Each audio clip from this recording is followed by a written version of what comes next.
Ce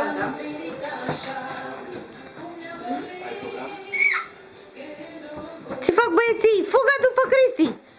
Fuga după Cristi! Hai mama, fuga! Hai, fuga după Cristi! Unde-i Cristi? Ia uite! Ce faceți aici? Hai Cristi la jucăriile! Hai! Hai că nu pot să vă filmez bine aici. E înghesuială.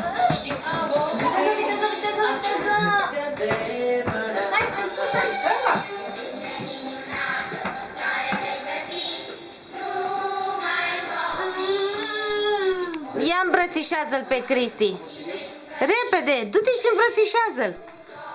Du-te și îmbrățișează-l.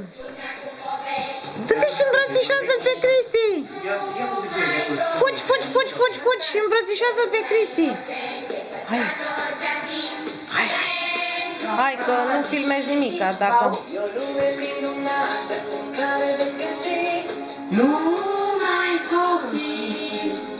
Când o să fii mari și golmănești. O să zic, mamă, cum puteți să mă lași în orabilitățile? Fugi, fugi după Cristi. Fugi după Cristi, ia vezi. Fugi, fugi, fugi. Hai, puturosule.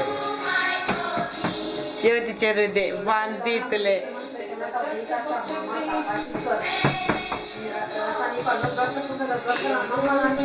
Rareș se uită un pic în oglindă.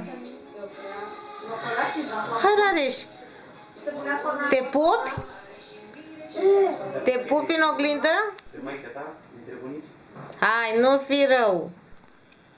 Hai, fuga, fuga după Cristi, hai. Uite, vine Cristi, fuga. Știi ce face Rareș?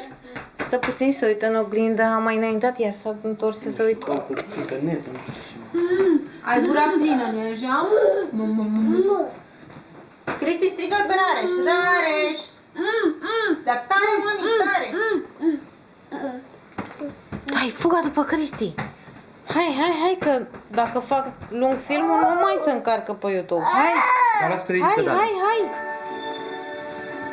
Hai, mă, îmbrățișat, uite ce râde Cristi. Da, ce cu el? Ce cu el?